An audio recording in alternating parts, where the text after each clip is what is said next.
கழக பொதுச் செயலாளர் மாண்புமிகு எடப்பாடியார் அவருடைய ஆணைக்கிணங்க இந்த பள்ளிக்கரணை பகுதியிலே சோழிங்கநல்லூர் தெற்கு பகுதி கழகம் சார்பாக நடைபெற்றுக் கொண்டிருக்கின்ற இந்த நிகழ்ச்சியை சோழிங்கநல்லூர் தொகுதியின் ஆரவாரமிக்க ஓங்கார குரலின் சொந்தக்காரர், சென்னை புறநகர் மாவட்ட கழகத்தினுடைய பேரோற்றல் மிக்க செயலாளர், எங்களையெல்லாம் ஆளாக்கி அழகு பார்த்து கொண்டிருக்கிற அருமையான அவருடைய தலைமையிலே இந்த விடியா திமுக அரசின் அவல நிலைகளை இங்கே நாம் பட்டியலிட்டு கொண்டிருக்கின்றோம். ரொம்ப அதிகம் பேச முடியாது. இப்போ என்னன்னா, அண்ணன் சொன்னாங்க, குமார் அண்ணன் பள்ளிக்காரனை மிதந்துச்சு போன மழையில், இப்போ முழுகிடும், 2 மாதத்தில் முழுகிடும்.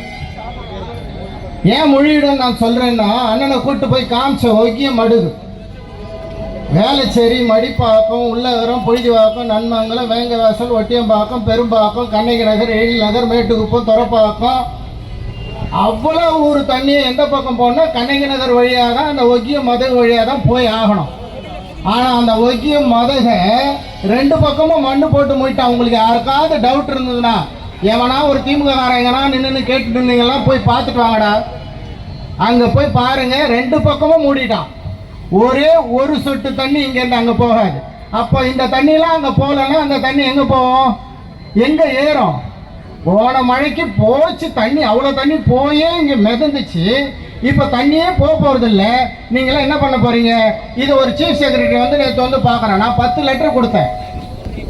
மாவட்ட கழக செயலாளர் அண்ணங்கிட்ட கேட்டேன், அண்ணா இங்கே கண்டிப்பாக ஒரு ஆர்ப்பாட்டம் நடத்தணும். இதுக்கு இத்தனை கோடி மக்கள் பாதிக்கக்கூடிய அளவுக்கு அந்த ஒக்கிய ஏரியை மூடுறதுக்கு இவங்களுக்கு யார் இந்த நேரத்தில் அறிவுரை சொன்னது? அறிவு கட்ட திமுக ஆட்சியில் இதெல்லாம் நடக்கும். இதே அண்ணங்கிட்ட சொல்லியிருக்க ஒரு ஆர்ப்பாட்டம், மிகப்பெரிய ஆர்ப்பாட்டம் ஒக்கியம் மதகுக்கு மேலே நடக்கும். அப்போ நீங்கள்லாம் கண்டிப்பாக வரணும். ஏன்னா ஒக்கியம் துறப்பாக்கத்துக்கு மட்டும் இது கேட்கல, ஒட்டுமொத்த ஊருக்கும் நாம் செய்ய போகிறேன். இந்த சோழிங்கநல்லூர் தொகுதிக்கும் நம்ம கேட்க போகிறோம். அது அவங்களால இப்போ செப்டம்பர் மாதம், அக்டோபர் மாதம் முடியும். அந்த சிஎம்ஆர்எல் நான் மேலே ரயில்வே இது போட்ட பிறகு தான் நான் திறப்பேன்றான். அவங்ககிட்ட போய் இவங்களால முட்ட முடியல.